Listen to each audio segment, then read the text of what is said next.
Hey everybody, it's a beautiful Saturday morning here in Northern California, and I've had a lot of people ask me about how I cook in my travel trailer because I love to cook. I've always loved mostly baking, but I always love to cook, and it costs so much less when you're traveling in a travel trailer to cook for yourself. But I know a lot of people tend to have a couple of different issues. They don't want to use their propane stove because they're afraid of it, or they don't know how to use it. And there's so many videos about how to use these. But it again, and then they just, tend to buy quick stuff, which I also have, shelf stable, fun, quick stuff. But one of the things I thought I would do is share with you guys some recipes. Now, my grandmother gave me this Sunshine Club and Friends cookbook when I graduated from high school a few years ago, and it's an amazing cookbook of all kind of fun recipes that have like almost every single one of them is less than 10 ingredients, and they are all tried and true. So I'm going to share some of them with you. Now, one of the things is I do have a countertop convection toaster oven. I had this before I had this travel trailer, before I had Cassie. And I am plugged into shore power most of the time. I'm a glamper. I don't boondock very often. But I have learned how to use my propane stove as well. The reason I don't use the propane stove, of course, when I'm hooked to shore power is because it uses propane and I don't want to have to keep filling it up. But if I needed to, it's here. So we've had several power outages and things like that, and I've been able to come out and cook right in the RV, and it's great. Just hook up, turn on the propane stove. So don't be afraid to learn how to use it. I think it's really interesting how many people are afraid to use it, or they don't know how, or they try it once and they give up. So don't try it once and give up. It's like going from using an electric stove to using a gas stove to a convection oven to things like that. It takes a little time to learn how to use it. But once you do, it's pretty great. The one thing that I would say that has been a game changer for me in using my propane stove is a pizza stone. Now, I had this pizza stone. This is a this is a Pampered Chef stone. And when I got the trailer, I've had this for a long time, but I measured out the oven, and come to find out, this fit perfectly. And the best part about this is it helps evenly distribute the heat in your propane oven. Okay, so I just slide this into my propane oven, just stick it in here, there it goes, put it right in the middle, and then whenever I bake or put anything in there, I put it on top of the stone. So I light it, I get it all set up and ready to go, get it turned on and get it preheating. It heats the stone. I slide the pans in, or whatever I'm cooking, like the glass containers and things that I like to bake in, slide them in on top of the stone. Okay, and that stone, just distributes the heat so much more evenly, and it keeps it hot because the stone gets warm. Awesome thing to invest in. You don't, of course, have to get a Pampered Chef one. You can get one at Walmart, but just make sure to measure your oven out and make sure you get one that will fit. So I do have a lot of different baking things. I love to, as I said, I love to bake. So I have silicone muffin tins that I use for egg bites and muffins. And this recipe is banana bread, and you can use it and you can make banana nut muffins. I also have these great little square or rectangular ones. I've had this for many years, and this is great because you can make individual little loaves and then wrap them in aluminum foil and take them with you, or put them in a bag. The one thing you will need is some kind of cooking spray, like a non-stick type of thing for this type of thing. But the one thing I will say that I've learned the hard way is when you get ready to spray all your pans, whatever you're going to use with this cooking spray, take it outside, because the stuff goes everywhere and it gets on the floor, the counters, and you spend so much more time wiping it up. So small tip, take your spray outside, spray the pans, and then you'll be all set. And that way you won't have to spend a lot of time doing cleanup. Okay, so this banana nut bread recipe, again, comes from this cookbook my grandmother gave me, and as you can see, there's smudges all over it from the hundreds of times I've made this recipe. I like this recipe because I give these two, I'll do them in the transportable or the disposable aluminum ones, the one use kind of thing sometimes, or I'll put them in little wrappers and things like that and give them as a gift. And sometimes too, when I'm camping and I make these, you can smell it. And I've actually had neighbors come over and say, hey, what are you making in there? It smells so good. So I've shared with neighbors. So this recipe is tried and true. I've made it a ton of times. There's a few things that I have kind of changed, or sometimes I change with this recipe. So I'm going to share those with you. So bananas. The bananas that go in this recipe, you're going to want to get bananas that are very ripe. Okay. You can use just, unripe bananas, just yellow. I love bananas, so we use them a lot. But the very ripe bananas are very sweet. And sometimes at the store, depending on which grocery store, if they're get to this stage, they'll put them on sale, so you can get a bag of bananas like this for like super cheap. But always check to make sure that they don't put them in those bags and they are all overly ripe, so kind of like you're going to have to use them right away and you're still going to pay full price. So double check with your grocery person. So I always use the very overripe bananas because they're sweeter, they're mushy, they are awesome. So what you're going to do is we're going to go through and I'm going to show you how to make this recipe. I've kind of laid everything out, and we'll get to going with that. And I'm going to share the recipe here, and then we'll get going through it.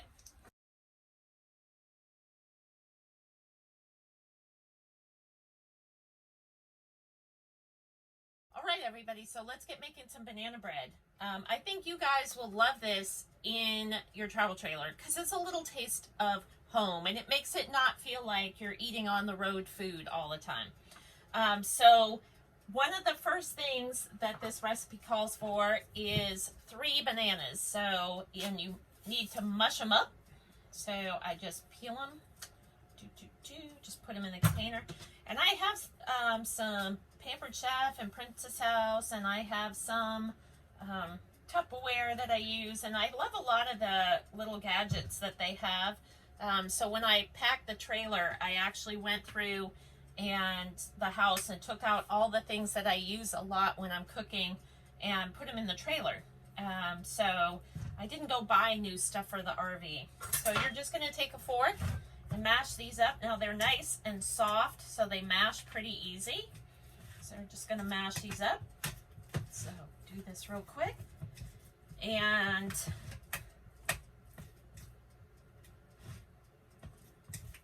I love this recipe. I used to make, my mom made this an awful lot. Like I said, my grandma made this a lot. And in that cookbook, what's really great is my grandma actually wrote in by hand some of her other favorite recipes, which I'll share with you. And it's, such a great memory to see my grandma's handwriting and remember when she gave it to me and showed me how to make these. So you're going to mash up the 3 bananas, get them all really mashed up. I don't mind having some banana chunks in my muffins, so I don't actually, really turn it into a paste kind of thing. Just kind of mash it up so that it's all mashed up. Yay. Okay, so that's the first part. So you're going to do the bananas and you're going to do the spices, and then we'll add in the sugar or the butter, and the flour is what I always add in last. So it calls for 1 cup of sugar, and you can use different things. So I use the pure cane sugar. I think I believe I got this at Walmart. And I just, this is the second bag that I already went through 1 bag. And I do keep all my sugars and flours in airtight containers to keep, bugs out, rats out kind of thing. You don't want them getting into that. So get some airtight containers and put your sugar into those. Even if you leave it in the bag and you seal the top, stick it into a plastic container and then seal the plastic container. I also sometimes do this recipe, which I'm going to do today. I have this organic coconut sugar. So it's unrefined coconut sugar. And I love this. It does give it a different taste than the traditional, you know, cane sugar. But I made this the other day and they were wonderful, and I made some of these, and a friend actually asked me to make some more, so this is what we're going to do today. We're going to make some more and do a few deliveries. So this calls for 1 cup of sugar. So we're going to take this and do 1 cup of sugar. And you might have to break it up sometimes like that. Make sure you get a whole spoonful. There we go. And put that in there. All right. I love this coconut sugar. You know, it can give just a smidgen of a different taste to it. And then it calls for a 1/3 cup of melted butter. And what I love is I have this Tupperware butter container that I keep my butter in. And what's really great about it, and I'm sure you could probably find them anywhere else too, but they have 8 little lines in here. So once you put your butter stick in there, if you need to know like how much you're going to cut off, it goes through 1 tablespoon per line. So you can go through, and this calls for 1/3 of a cup, which is about 5 1/4 to 5 1/2 tablespoons. So we're going to count back from the end. So we're going to go 1, 2, 3, 4, 5. Okay, there we go. That's pretty much about that. So we're going to melt that. And I also got these wonderful Rachel Ray covers that go in the microwave. They're splatter covers and they're food grade silicone. So we put these in here, put this over the top, and just turn it on for like 30 seconds to melt the butter. Okay, have an extra. There we go. And while that's melting, we're going to add in 1 egg. I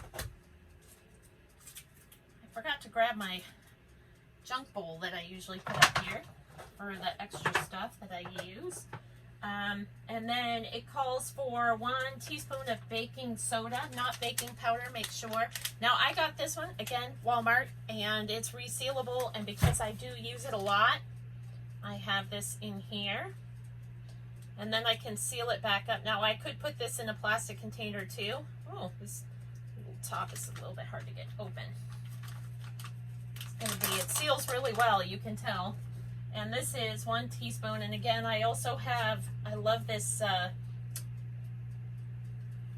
measuring spoon that I got. I got this one at Walmart, and it allows you to like slide it, so you can slide it and you can set it to whatever. So all you have to do is have 1 piece. So I need 1 teaspoon. So I'm going to set the top to the 1 teaspoon mark. Take it, put that in there. There we go. There's our 1 teaspoon of baking soda.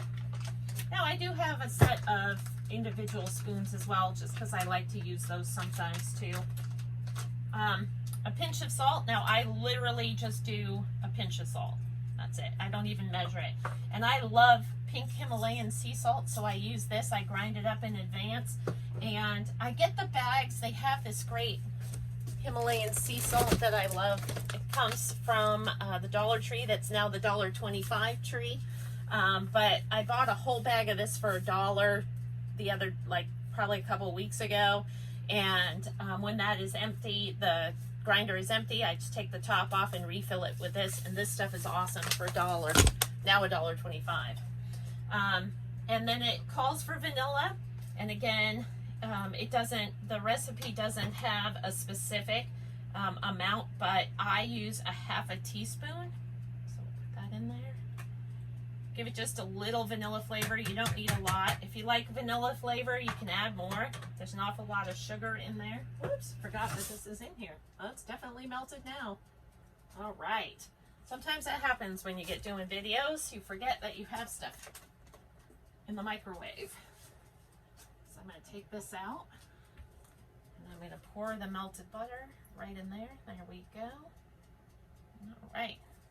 Move this off to the side.